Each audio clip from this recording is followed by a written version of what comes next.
بسم الله الرحمن الرحيم. موضوع maanta aan ka hadlayno waxaa weeye oo walaalaha qaar ay naga socodsadeen insha allahu tacaala waa farqiga u dhexeeya jacaylka dumarka iyo midka ragga.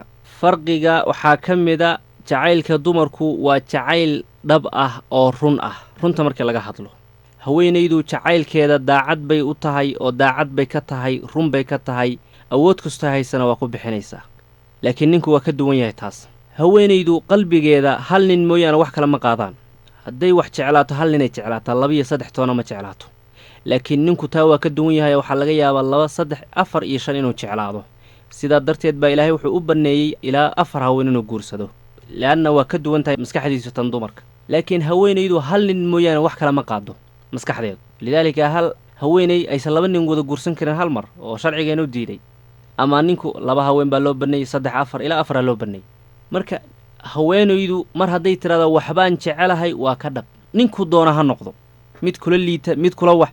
walidaalika nin reebaadiya wuxuu u imaaday haweenay meel taagan, markaasay u dhawaaqdo tiri kaalay, markaasuu yidhi macaad allah, ilaahay baa kaa magan galay. kadib way iska baxday, wuu dabagalay. gurigoodii markay tagtay ayuu reerkii laadla wuxuu yidhi gabadhaan aabbaheed aaway. markaasaa la yidhi wakaasa. wuxuu yidhi gabadhaan isii. waa wada hadleen, gabadhii waa la siiyey. waagu la aqalgalay wuxuu yidhi maalintii aan halkaasi ku kulmaynay maxaad iigu soo bambaxday? waxay tidhi nin yahow, haweenayda waxay jeclaato iyo waxay rabto ha kula yaabin. qalbiga haweenaydu waa maran yahay, wixii wax ku shubta weeye bay tidhi. idan qalbiga haweenku waa ka duwan yahay qalbiga iyo dareemayaasha ka ninka. marka farqiga u dhexeeya waxaa ka mid a haweenaydu mar hadday tiraado waxbaan jecelahay 99% waa run. jacaylkeedaasna ikhlaas iyo daacadnimay u muujinaysaa, awood kastayna ku bixinaysaa si ay u hesho. lidaalika qur-aanka kariimka fii suurati yuusuf ilaahay wuxuu ku tilmaamay haweenay yuusuf jeclaatay jacaylkeedu inuu xad dhaafay. qad shaqafahaa xubba. shaqafku waxaa weeye xuubka yarkaa ee jilicsan ee khafiifkaa ee maskaxda ku dahaaran. macnaheedu marka waa maxay? nebi yuusuf jacaylkay u qaaday haweenaydan ayaa dhinac kasta ka degay. marka waxay noqotay haweenaydan yuusuf mooyaane wax kale inuusan u muuqan. maca daalika iyadoo adduunyo haysata oo nin haysata oo boqor qabo. idan jacaylka haweenaydu meeshuu u tilmaamo wey.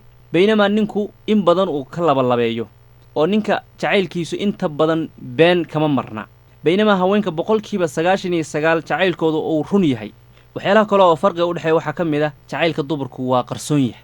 markay soo muujinayso waa markay meesha isku hubto isku ammaan qabto, yacni wax qarsoon wey. leanna dabciga haweenku waa xishood iyo aamusnaan iyo is-ilaalin iyo dhowrsanaan bay yacni dabci u leeyihiin. marka jacaylkoodu waa mid qarsoon oo sir ah, baynamaa ninku isla markii uu soo bandhiganayo. sidaa darteed waxaad arkaysaa ninka markuu gabadhan la kulmo waa u heesayaa, wuu gabiyaa, wuxuu ka dhigayaa tan mooyaane mid kale inuusan jeclayn. markuu tan ka taga mid kale u tago sidii oo kale. marka hadba meeshuu tago waa munaafaqnaynaya. ama haweenaydu sidaas waa ka duwanta. sidaa darteed waxaa la yidhahdaa lama arag haweenay nin ay jeceshahay u gabayday ama u heestay ama u geeraartay ama u baraanburtay, lama arag baa layidhi taariikhda. ilaa haddii la arka waxaa layidhi waa wax yar oo kooban oo naadir ah, inta badan lama arag. waxaa kaloo layidhi haweenay jacayl dartii la waalatay ama la dhimatay taariikhda waa naadir in la helo. laakiin rag badan oo jacayl la waashay ama jacayl la dhintay taariikhda waa ku wada naqaanaa. ama rag badan oo u heesay qofkay jeclaayeen ama u gabyeen u geeraareen, waa taariikhda waa lagu hayaa. farqi baa marka u dhexeeya haweenka jacaylkooda iyo midka ragga. farqigaasoo muhiim ah inaynu ogaanno. farqigaasna waa siday u kala abuuran yihiin waxyaalo keenaya dabcigooda. marka jacaylka haweenka iyo jacaylka ragga, jacaylka dumarka wuxuu u dhow yahay run. waxyaalaha kale ay ku kala duwan yihiin jacaylka dumarka iyo kan ragga waxaa weeye haweenay mar hadday jeclaato jacaylka iyo ballanta ay qaaday waa oofinaysaa 88% in ka badan. amaa raggu waa ka duwan yihin, inaysa oofin oo aysa ka soo bixin bay u badanta. waaqiceennana waan ka aragnaaba. farqi weyn baa u dhexeeya marka jacaylka dumarka iyo midka ragga. markay haweenaydu wax jeclaato waxay hilmaamaysaa wax kastoo ku hareeraysan oo agteeda yaalla, hadday adduunyo noqoto iyo hadday hadalka dadka noqoto. tusaale oo kale haweenay weyn nin ka yar bay jeclaatay, jacaylkaadaas waddo kasta ay u mari karto oo ay ku heli karto waa samaynaysa. way ka weyn tahay hadalkaa ma fiirinayso. walidaalika khadiija radiallahu canha ayadoo nebi maxamed da' weyn ka weyn ayay guursatay wiilkaas, leanna way jeclaat. hadalka dadka ma fiirin. xoolaheedii bay siisay leannahaa way jeceshahay. haweenaydu marka jacaylkeeda wax kastoo ku helayso waa bixinaysaa.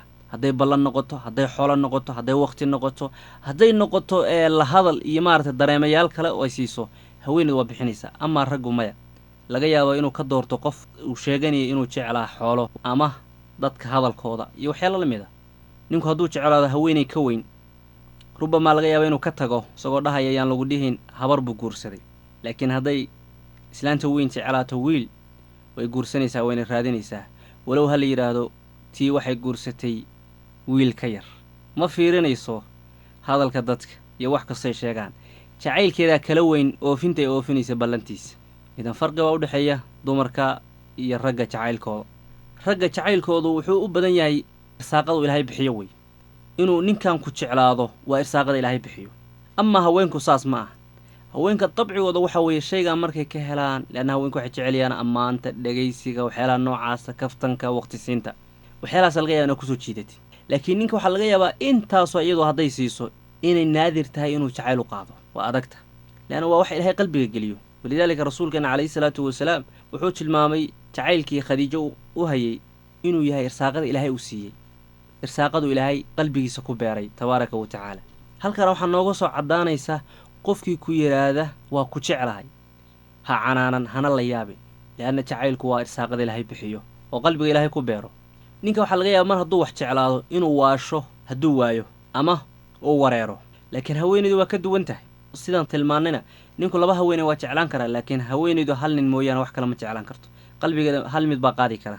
ninku inta badan waxaa laga yaabaa jacaylkiisu inuu soo bandhigo ama si saraaxa u sheego, laakiin haweenaydu jacaylkeedu waa wax qarsoon oo sir ah, taasoo ay keenayso dabcigeeda iyo xishoodka ilaahay ku abuuray. waxyaalaha kale ay ku kala duwan waxaa ka mid ah raggu markay wax jeclaadaan ama gabar uu ninku jeclaado, gabadhii markuu ku guulaysto uu guursado, jacaylkiisa hoos buu u dhacaa. ficiladii iyo hadalkii uu sheegi jiray markay wada sheekaysan jireen uu sheegi jiray inuu jeclaa hoos bay u dhacayaan. laakiin haweenaydu maya. haweenayda mar allaala qofkay jeclayd markay guursato jacayl bay sii siyaasataa, hoosoo ma dhacdo. laakiin raggu hoos bay u dhacaan, amaa haweenku koray u socdaan. farqigaasaa u dhexeeya. laakiin ninku markuu jacaylka la waasho ama waali caadi u qaado, sida qays majnuunu leyla ninkii la ohan jiray iyo wixii la midka ah, markuu jacaylka la waanay waa markuu qofku jeclaa ku guulaysan kari waayo buu jacayl la waashaa ama la dhintaa. amaa haweenaydu waa ka duwanta. hadday ku guulaysan kari weydo qalbigeedu wuu jajabayaa, laakiin muddo kadib waa hilmaamaysaa. walidaalika waxaa la yidhahdaa qays muusan waalan lahayn baa layidhaha haddii uu heli lahaa gabadhuu jeclaa leyla. gabayada tirada badanna ma tiriyeen. muusan odhan lahayn leyla oo kale qofka naftiisu waa u dilaa. walidaalika sidoo kale cantara, haddaan soomaalideena nimaanana boodhari iyo dad kaloo la mid ah waxaa la yidhahdaa jacayl ba u dhinteen. hadduu qofku jeclaa heli lahaa ma dhinteen ama ma waasheen ama ma xanuunsadeen. baryahan dambena wax dad waashay ayaa la sheegayay oo qofkay jeclaayeen markay haleeli kari waayeen oo waayeen ay waasheen. raggu sidaasay uga duwan yihiin, amaa haweenku taas ma ah. ninku waxaa laga yaabaa jacaylkiisu inuu been ka sheego, laakiin maya haweenayda been kama sheegto jacaylkeeda. ninku markuu wax jeclaado jacaylkiisa waxaa laga yaabaa maslaxa inuu ku fiirsanayo. hadday maal noqoto, gabadha uu jecel yahay xoolo ay haysato, ama jidhkeedu uu quruxsan yahay, ama qabiilkeeda meesha ka soo jeedo uu fiican yahay, ama shaqo ay haysa ay fiican tahay, ninka jacaylkiisa laga yaaba jacaylkaa inuu keeno maslaxa gooniya oo fiirsanaya markaas. amaa haweenayda maya, jacaylkeeda maslaxa kuma dhisato. sidaa darteed haweenaydu hadday tiraahdo hebel baan jeclahay, waa runteed. haweenaydu been ma taqaan markay jacaylkeeda ka warramayso, laakiin nolosha dhinacyadeeda kale waxaa laga yaabaa inay been sheegto. haweenaydu meelaha kale iyo nolosha dhinacyadeeda kale been way sheegtaa, laakiin markay timaado jacayl been kama sheegto. laakiin ninku waa khilaafsan yahay sidaas. haweenaydu dareemayaasheeda been kama sheegto. waa kala duwan yihiin, soo ma aragti. walidaalika waxaan leenahay haweenka caqligooda saarabta ugu ciyaar, laakiin dareemayaashooda ku ciyaari. dareemayaashooda haddii aad ku ciyaartid oo ay dhintaan waa halis. marka waxaa la rabaa dareemayaasha haweenay inaa ilaalisid. sababtoo ah haweenaydu hadday wax jeclaato waa ka daacad, waana ka run, adiga mooyaane cid kalena ooma muuqdo. si kastoo raggu u hormaraan oo hadal kasta ugu soo jeediyaan oo fursad kasta u siiyaan, waxaasoo dhan ooma jeedo. adiga ay ku jeceshahay ayaa u muuqda oo keliya, dunidan kaleba ooma muuqataba. sidaa darteed qofka yidhaahda raggu been bay ka sheegaan jacaylkooda, qofkaasi run buu sheegay. leanna been waa ka sheegayaan. midday arkaanba waa tooda, way u geeraarayaan, way u heesayaan, way u gabyayaan. midday markaa la joogaanba waxay ka dhigayaan ayada mooyaane cid kale inaysan jirin. markay ka tagaan waa isbeddelayaan. laakiin haweeney hadday tiraada hebel baan jeclahay, waa runteeda, wayna kaga run badan tahay ninka. walidaalika ninku hadduu wax jeclaado oo jacayl dhaba uu yahay jacaylkaas oo run ah, mashaakil badan baa soo wajahda. jirkiisa daciifaya isagoo dhan baa murugo iyo walwal ku nool cidlu ku nool yahay nolol noocaasu ku noolanaya marka ninka uu ku dhex jiro jacayl dhab oo run ah carabkiisa daciifaya jirkiisa daciifaya muuqaalkiisa daciifaya walidaalika qofka marka xoogaa daruuf ka muuqato dacfi xagga jirkiisa waxay leeyihiin war ma jacayla kugu dhacay ama markuu fakerayo waxyaalaha noocaas dadku way dhahaan walidaalika cabdullahi bni cabaas radiallahu canhu magaalada madiina wuxuu ku arkay nin yahuuda oo aad u caatoobay oo naxiif ah bimacnaa daciif ah markaas wuxuu weydiiyey dadkii la joogay ninkaa maxaa ku dhacay markaasay dhaheen jacayl baa ku dhacay taas waxay tusaysaa hadduu ninku wax jeclaado weliba jacayl dhaba uu ku jiro waa daciifaya jirkiisaa daciifaya carabkiisa daciifaya noloshiisao dhan baa murugow noqonaya iyo keligi socod laakiin haweeneydu hadday wax jeclaato ma indhabeesho mana daciifto mana waalato waxa keliya u muuqdo waa qofka ay jeceshahay oo keliya leanna ninka albaabadiisaa badan tanuu jacayl la jelaya laakiin haweenku waa naadir inay sidaa u dhaqmaan idan farqi baa u dhexeeya jacaylka dumarka iyo jacaylka ragga